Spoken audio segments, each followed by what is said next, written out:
ইতিহাসে প্রথমবার ভারত করেছে কিছু এমন যা অয়েল সেক্টরে নিয়ে আসবে নতুন ক্রান্তি। এখন ডিজেল পেট্রোল হয়ে যাবে ব্যান। খবরটা শুনে পুরো নড়ে চড়ে উঠেছে আরব দেশ।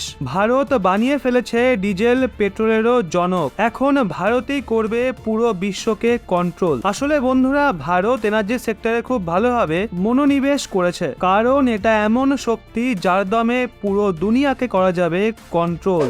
আর এই কারণের জন্যই আরব দেশ এবং রাশিয়া পুরো দুনিয়াকে তার ইশারায় নাচিয়ে এসছে। কিন্তু এখন ভারত তাদের দাদাগিরির ওপর লাগাম লাগাতে চলেছে। এখন এদের তেলের দোকান বন্ধ হতে চলেছে। এই কারণের জন্যই তাদের দেশে শোকের ছায়া নেমে এসছে। ভারতের এই ক্ষমতাকে দেখে জাপানও আশ্চর্য হয়ে গেছে। আমেরিকার কথা তো বাদই দিলাম, এলন মাস্ক তো ভারতের জন্য পাগল। আসলে বন্ধুরা, ভারত এখন পেট্রোল ডিজেলের এমন এক বিকল্প পদ্ধতি খুঁজে বের করেছে যেটা ডিজেল পেট্রোলের অস্তিত্বই শেষ করে দেবে। কারণ আজকের সময়ে পেট্রোল ডিজেলের মূল্য আকাশ ছুঁয়েছে। যখন মূল্য বৃদ্ধি পায় তখন পুরো বিশ্ব সজাগ হয়েছে। এখন তো এমন অবস্থা হয়েছে যে পুরো বিশ্ব ডিজেল এবং পেট্রোলের বিকল্প পদ্ধতি খুঁজে বেড়াচ্ছে। কিন্তু ভারত যেই সফলতা পেয়েছে এখনো পর্যন্ত তা কোনো দেশের ভাগ্যেই জোটেনি। এজন্যই পুরো বিশ্ব আশ্চর্য হয়ে গেছে। তো বন্ধুরা, আপনাদের জানিয়ে রাখি, ভারতে 85% কাঁচা তেল অন্য দেশ থেকে ইম্পোর্ট করা হয়। এ থেকে আপনি আন্দাজ করতে পারছেন যে ভারত অন্য দেশের ওপর কতটা নির্ভরশীল হয়ে রয়েছে। এজন্য এই দেশগুলো প্রায় দিনই তাদের দাদাগিরি দেখাতেই থাকে। ভারতের বেশিরভাগ কাঁচা তেল ইরাক এবং সৌদি আরব থেকে ইম্পোর্ট করা হতো, কিন্তু এখন রাশিয়া সবচেয়ে বড় সাপ্লায়ার হয়ে গেছে। কারণ রাশিয়া এখন ইউক্রেন সমস্যার সম্মুখীন হয়েছে, আর এই কারণের জন্য রাশিয়া স্বল্প মূল্যে তেল বিক্রি করতে বাধ্য হচ্ছে আর ভারতেরই সুযোগ নিচ্ছে। কিন্তু ভারত শপথ করেছে যে আমরা পেট্রোল ডিজেলকে স্পর্শ করব না। এই কথা শুনে রাশিয়া এবং আরব দেশ পুরো আশ্চর্য হয়ে গেছে। তো বন্ধুরা, মেন খবর হলো ভারত এমন একটা তেল তৈরি করেছে যেটা পেট্রোল ডিজেলেরও বাপ, যার দামও অনেক কম, যেটা ডিজেল পেট্রোলের মতোই কাজ করবে। এর সবচেয়ে বড় গুরুত্বপূর্ণ দিক হলো এর থেকে কোনো দূষণও হবে না। এটা ক্লিন এনার্জি সেক্টরে নতুন ক্রান্তি নিয়ে আসবে। এটা এতই সস্তা এবং সুবিধাজনক যে একে পাওয়ার জন্য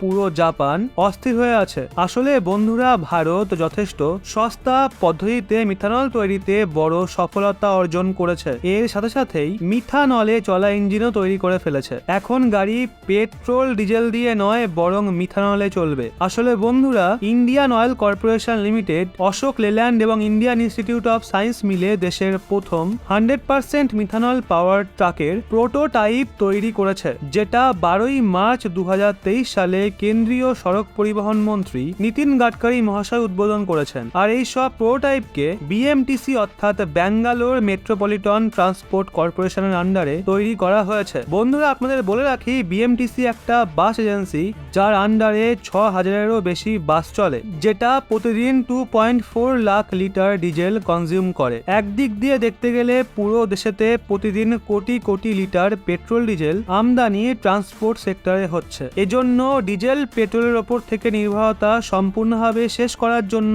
Bharat methanol, ethanol, CNG, battery, hydrogen এবং ইলেকট্রিসিটি সব ধরনেরই ভেহিকেল নিয়ে দ্রুতগতিতে কাজ করছে। এখন কথা বলা যাক ভারতের এই প্রোটোটাইপ প্রজেক্টের বিষয়। তো ভারত এমনটা করা দুনিয়ার দ্বিতীয় দেশ হয়ে গেছে যেটা 100% মিথানল পাওয়ার্ড ভেহিকেলকে অপারেট করাতে সফলতা অর্জন করেছে। যদিও আমেরিকা, চীন, ইসরায়েল, অস্ট্রেলিয়া এবং কিছু ইউরোপীয় দেশও মিথানল পাওয়ার্ড ভেহিকেলের ব্যবহার করছে, কিন্তু ভারত যেই পদ্ধতিতে মিথানল তৈরি করতে সফলতা অর্জন করেছে তেমনটাই দেশগুলো করতে পারবে না। এজন্য আমাদের ভারত এদের সবার চেয়ে এগিয়ে আছে। আপনাদের বলে রাখি, এই সময় ভারতে মিথানলের দাম 25 টাকা। মিথানল একটা লো কার্বন হাইড্রোজেন ক্যারিয়ার ফুয়েল, যেটা কয়লা, agriculture West, thermal power plant থেকে বের হওয়া CO2 গ্যাস আর ন্যাচারাল গ্যাসের ব্যবহার করে একে তৈরি করা হয়। যদি পলিউশনের কথা বলা হয় তাহলে পেট্রোল ডিজেলের তুলনায় অনেক কম পলিউশন করে এটা, যার জন্য পরিবেশের কোনো ক্ষতি হয় না। আর সবচেয়ে খুশির কথা হলো ভারতের মধ্যে অনেক কোম্পানি রয়েছে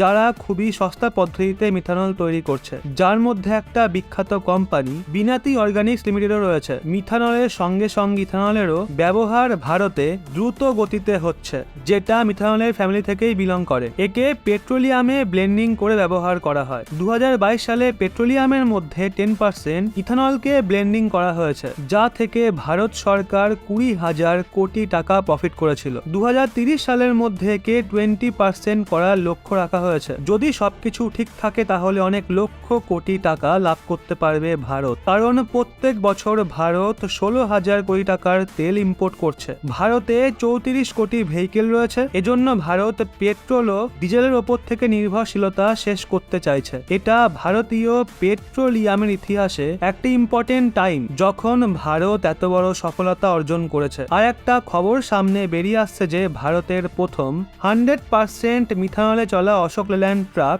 যার নাম M100 রাখা হয়েছে। নীতিন গাডকারি মহাশয়কে গ্রিন সিগন্যাল দেখিয়ে এই ট্রাককে রওনা করিয়েছেন। এটা ভারতের প্রথম আর বিশ্বের দ্বিতীয় মিথানলে চলা ট্রাক। এছাড়াও বিএমটিসির পক্ষ থেকে 20টা মিথানল পাওয়ার্ড বাসও রাস্তায় চলতে শুরু করে দিয়েছে। অশোক ল্যান্ডের টার্গেট লজিস্টিক ক্ষেত্রতে ডিজেলের পরিবর্তে নতুন ক্রান্তি নিয়ে আসা। এজন্য অশোক লেল্যান্ড ক্রমাগতই মিথানল পাওয়ার্ড ইঞ্জিন তৈরি করছে। এখন অশোক ল্যান্ডের মিথানল পাওয়ার্ড ইঞ্জিনকে শুধু ভারতেই নয় বরং বিদেশেতেও ব্যবহার করা হবে। এজন্য অ্যাডভান্স বুকিংও শুরু হয়ে গেছে। আমেরিকা থেকে শুরু করে রাশিয়া, জাপান এবং আরব দেশেতে এক্সপোর্টও করা হবে। এজন্য এখন ভারত পুরো বিশ্বতে রাজত্ব করবে। এখন তো এটাই মনে হচ্ছে পরবর্তী সময় ডিজেল পেট্রোলকে দেখার জন্য অতিষ্ঠ হয়ে যাবে বিশ্ব। শুধু এটাই নয়, ভারতে হাইড্রোজেন ইঞ্জিনও তৈরি করা হয়ে গেছে, যেটা বানিয়েছে টাটা। আর ইঞ্জিন বানানো পর্যন্তই সীমিত নেই, বরং হাইড্রোজেন বাস ট্রেনও তৈরি করেছে, যেগুলো এখন দেশের মধ্যে চলছে। আর এই সব সম্ভব হয়েছে শুধুমাত্র